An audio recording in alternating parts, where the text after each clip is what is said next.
सर्वेभ्यो नमो नमः। आप सभी का स्वागत है अनिल सर की संस्कृत क्लास में। प्यारे बच्चों, आज हम कक्षा 6 का पंचदशः पाठ है मातुल चंद्र का अध्ययन करेंगे। तो बच्चों, यह एक कविता है और इसको हम लयबद्ध तरीके से गा सकते हैं। तो सर्वप्रथम हम इसका गायन करते हैं। कुत आगच्छसि मातुलचंद्र, कुत्र गमिष्यसि मातुलचंद्र,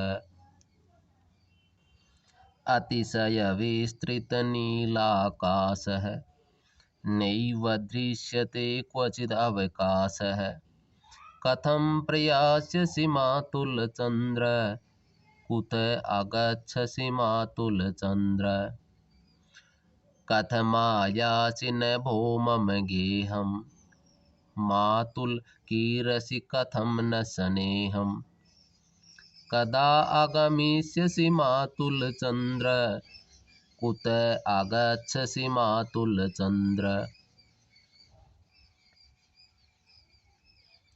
धवलं तव चन्द्रिकावितानं, तारकखचितं शीतपरिधानं, मह्यं दास्यसि मातुलचंद्र, कुत आगच्छसि मातुलचंद्र, त्वरितमेहि मां श्रावय गीतिं, प्रियमातुल वर्धय मे प्रीतिं, किन्नायास्यसि मातुलचंद्र, कुत आगच्छसि मातुलचंद्र, कुत आगच्छसि मातुलचंद्र।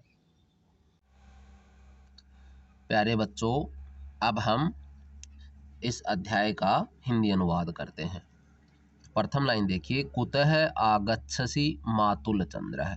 कुतः यानी कहाँ से, आगच्छसि यानी आते हैं, मातुलचंद्र है यानी चंदा मामा, यानी चंदा मामा कहाँ से आते हैं। कुत्र गमिष्यसि मातुलचंद्र है, कुत्र यानी कहाँ, गमिष्यसि यानी जाएंगे, मातुलचंद्र है यानी चंदा मामा, यानी चंदा मामा कहाँ पर जाएंगे। चंदा मामा कहाँ से आते हैं और चंदा मामा कहाँ पर जाएंगे। फिर तृतीय लाइन देखिए कि अतिशय विस्तृत नीलाकाश है। अतिशय यानी बहुत ज्यादा, विस्तृत है यानी फैला हुआ, नीला आकाश है यानी नीला आसमान, जहां पर नैव दृश्यते यानी नहीं दिखाई देता, क्वचित अवकाश है यानी कहीं पर भी खाली जगह है। तो फिर छात्र पूछता है चंदा मामा से कि कथम प्रयास्यसि मातुलचंद्र, कथम यानी कैसे, प्रयास्यसि यानी जाओगे, मातुलचंद्र यानी चंदा मामा। तो इसमें जो बालक है वो चंदा मामा से पूछता है कि जो बहुत ज़्यादा विस्तृत फैला हुआ नीला आकाश है, जहाँ पर कहीं पे भी आपको खाली जगह नहीं दिखाई देती, तो आप चंदा मामा कैसे जाएंगे। कुतः आगच्छसि मातुलचंद्र, कुतः यानी कहाँ से, आगच्छसि यानी आते हैं, मातुलचंद्र यानी चंदा मामा, कि चंदा मामा कहाँ से आते हैं। तो इस पूरे श्लोक का मैं आपको पूरा एक साथ हिंदी अर्थ बताता हूँ कि जो बहुत ज़्यादा विस्तृत फैला हुआ नीला आकाश है, जहाँ पर कहीं पर भी आपको अवकाश दिखाई नहीं देता, खाली जगह दिखाई नहीं देते, तो बालक चंदा मामा से पूछता है कि चंदा मामा आप कैसे जाओगे और चंदा मामा कहाँ से आते हैं। दूसरा श्लोक पढ़ते हैं।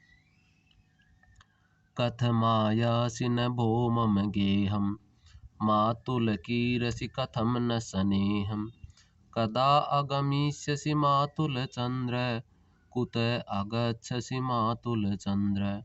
यानी कि अब देखिए इसका हिंदी अर्थ देखिए।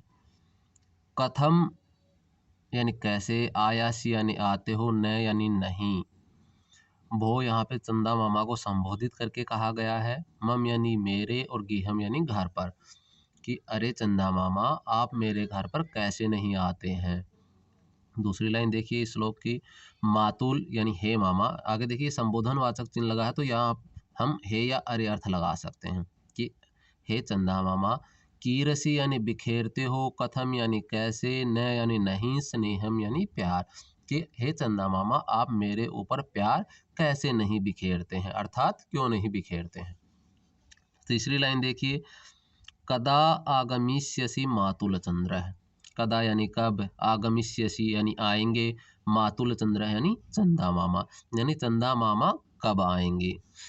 कुतः आगच्छसि मातुल चंद्र, कुतः यानी कहाँ से, आगच्छसि यानी आते हैं, मातुल चंद्र यानी चंदा मामा, यानी चंदा मामा कहाँ से आते हैं। अब देखिए श्लोक नंबर 3। धवलं तव चंद्रिकावितानं तारक खचितं शीत परिधानं मह्यं दास्यसि मातुल चंद्र कुत आगच्छसि मातुल चंद्र। अब इसका हिंदी अर्थ देखते। धवलम, धवलम यानी सफेद, तव यानी तुम्हारी, चंद्रिका वितानम, चंद्रिका वितानम यानी फैली हुई चांदनी, तारक खचितम यानी तारों से सुशोभित, शीत परिधानम यानी सफेद वस्त्र, मह्यम यानी मुझे, दास्यसि यानी दोगे, मातुल चंद्र यानी चंदा मामा, यानी तुम्हारे जो सफेद धवल, जो तुम्हारी फैली हुई चांदनी है, तुम्हारे जो सफेद वस्त्र तारों से सुशोभित है, क्या चंदा मामा तुम मुझे दोगे। कुतः आगच्छसि मातुल चंद्र, कुतः यानी कहाँ से, आगच्छसि यानी आते हैं, मातुल चंद्र यानी चंदा मामा, यानी चंदा मामा कहाँ से आते हैं। अब बच्चों इस अध्याय का हम अंतिम श्लोक पढ़ते हैं। त्वरितमेहि मां श्रावय गीतिं प्रिय मातुल वर्धय मे प्रीतिम किं न आयास्यसि मातुल चंद्र कुत आगच्छसि मातुल चंद्र। अब इसका हिंदी अर्थ देखिए। त्वरितम एहि यानी जल्दी से आइए, माम यानी मुझे, श्राव यानी सुनाओ, गीतिम यानी गीत, कि हे चंदा मामा आप जल्दी से आओ और मुझे गीत सुनाओ। प्रिय मातुल कि हे प्यारे मामा, वर्धय में प्रीतिम, वर्धय यानी बढ़ाओ, में यानी मुझसे, और प्रीतिम यानी प्यार, कि चंदा मामा आप जल्दी से आओ, मुझे गीत सुनाओ और मेरे से प्यार बढ़ाओ। तीसरा चरण देखिए।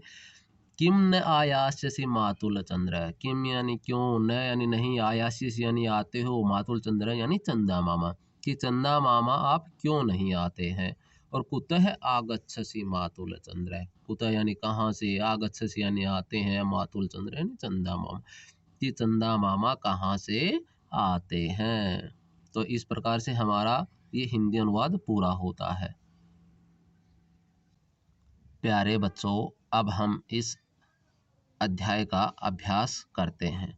तो पहला जो प्रश्न दिया है, बाल गीतम साभिनयम सस्वरम गायत, यानी ये जो बाल गीत है इसको अभिनय पूर्वक लय के साथ गाएं। तो बच्चों इस पाठ के प्रारंभ में ही हमने इसका सस्वर गायन कर लिया था। आप और अच्छे से सीखने के लिए वहीं से अभ्यास करें। अब दूसरा है पद्यांशान योजित, यानी पद्यांश हैं इनको आपस में आपको जोड़ना है। तो ये देखिए हम इनको जोड़ते हैं। मातुल कीरसी कथम न स्नेहम, कि हे चंदा मामा आप मेरे ऊपर प्यार क्यों नहीं बिखेरते हैं। तारक खचितम शीत परिधानम, तारक खचितम यानी तारों से सुशोभित, शीत परिधानम यानी सफेद वस्त्र। त्वरितम एहि माम श्रावय गीतम, त्वरितम एहि यानी जल्दी से आइए, और माम यानी मुझे, श्रावय गीतम यानी गीत को सुनाइए। फिर है अतिशय विस्तृत नीला आकाश है, यानी बहुत ज्यादा फैला हुआ विस्तृत नीला आकाश। और अंतिम है धवलम तव चंद्रिका वितानम, धवलम यानी सफेद, तव यानी तुम्हारी, चंद्रिका वितानम यानी सफेद फैली हुई चांदनी। तो इस प्रकार से हमारे ये पहले दो प्रश्न हो जाते हैं। अब करते हैं प्रश्न संख्या 3।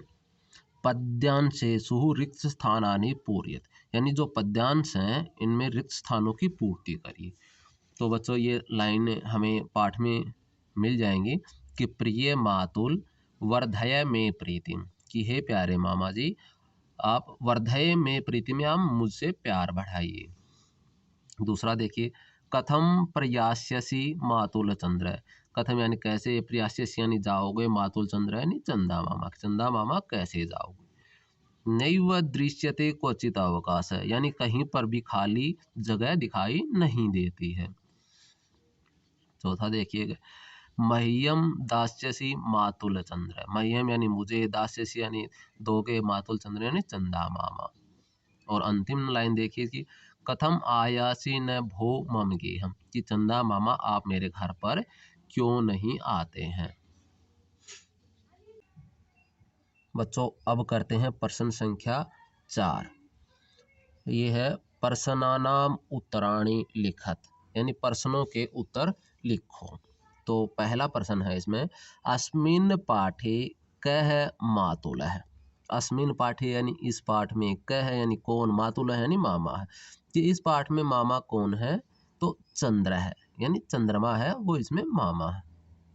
दूसरा है नीलाकाशः कीदृशः अस्ति। नीलाकाश यानी नीला आकाश, कीदृशः अस्ति यानी कैसा है, यानी नीला आकाश कैसा है। तो अतिशय विस्तृत है, यानी बहुत ज़्यादा फैला हुआ। अभी इसका तीसरा देखिए, मातुल चंद्र है किम न कीर्ति। मातुल चंद्र यानी चंदा मामा, किम यानी क्या, न यानी नहीं, कीर्ति यानी बिखेरता है। चंदा मामा क्या नहीं बिखेरता है, तो इसका उत्तर हो जाएगा स्नेहम यानी प्यार। अभी इसका चौथा भाग देखिए, किम श्रावयितुम शिशुः चंद्रम कथयति। किम श्रावयितुम यानी क्या सुनाने के लिए, शिशुः यानी छोटा बच्चा, चंद्रम यानी चंद्रमा को, कथयति यानी कहता है, यानी जो छोटा बालक है वो चंद्रमा को क्या सुनाने के लिए कहता है। तो इसका उत्तर हो जाएगा गीतिम यानी गीत।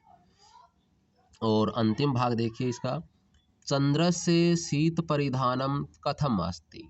चंद्रस्य शीत परिधानम, चंद्रमा के जो सफेद वस्त्र हैं वो कथम अस्ति यानी कैसे हैं, तो हो जाएगा तारक खचितम यानी तारों से सुशोभित। बच्चों अब हम प्रश्न संख्या 5 करते हैं। उदाहरणानुसारम निम्नलिखित पदानि संबोधने परिवर्तयत, यानी उदाहरण के अनुसार निम्नलिखित पदों को संबोधन में परिवर्तित करो। तो हम देखते हैं, ये सबसे पहले जो तीनों शब्द दे रखे हैं, चंद्र है, शिष्य है, गोपाल है, ये तीनों ही पुल्लिंग शब्द हैं। तो पुल्लिंग शब्दों को संबोधन में बदलते हैं। तो देखिए क्या करते हैं, विसर्ग हटा देते हैं और सिर्फ संबोधनवाचक चिन्ह आगे लगा देते हैं। जैसे चंद्र है का चंद्र बना दिया, शिष्य है यहाँ से विसर्ग हटा करके मूल शब्द लिख दिया और उसके आगे संबोधनवाचक चिन्ह लगा दिया। इसी तरह से गोपाल में किया कि विसर्ग हटा दिए और आगे संबोधनवाचक चिन्ह लगा दिया। इसके बाद नीचे देखते हैं, ये स्त्रीलिंगवाची शब्द हैं, बालिका, प्रियमवदा, लता। तो स्त्रीलिंग शब्दों को संबोधन में बदलने के लिए एक ही मात्रा लगाते हैं। जैसे बालिका में आ की मात्रा हटा करके लास्ट में एक ही लगा दिया, तो बालिका बदल गया बालिके में, प्रियमवदा बदला प्रियमवदे में, और लता का परिवर्तन किया तो बना लते। ये तीनों शब्द हैं वो नपुंसकलिंगवाची हैं, फलम, मित्रम, पुस्तकम। तो नपुंसकलिंगवाची शब्दों को संबोधन में बदलने के लिए अंत में से मैं हटा देते हैं और संबोधनवाचक चिन्ह लगा देते हैं। जैसे फलम का बना फल, मित्रम का बना मित्र, पुस्तकम परिवर्तित होकर बना पुस्तक। इसी तरह से ये नीचे हम देखते हैं, ये इकारांत पुल्लिंग शब्द हैं। तो इनमें क्या करते हैं, विसर्ग हटा करके ई को ए में बदल देते हैं। जैसे रवि ही बन गया रवि, मुनि ही, तो इसमें से विसर्ग हटा दिए और जो अंतिम ई है उसको बदल दिया ए में, तो मुनि ही बन गया मुने। इसी प्रकार से कवि ही बन गया कवे। ये तीनों शब्द उकारांत पुल्लिंग शब्द हैं, साधु, भानु, पशु। तो इन शब्दों को संबोधन में परिवर्तन करने के लिए करते हैं हम, विसर्ग का लोप कर देते हैं और ऊ को ओ में बदल देते हैं। तो साधु बन गया साधो। इसी तरह से भानु में से विसर्ग को हमने हटाया और ऊ की जगह हमने लगाई ओ की मात्रा, तो बन गया भानो। इसी तरह से पशु परिवर्तित हुआ पशु में।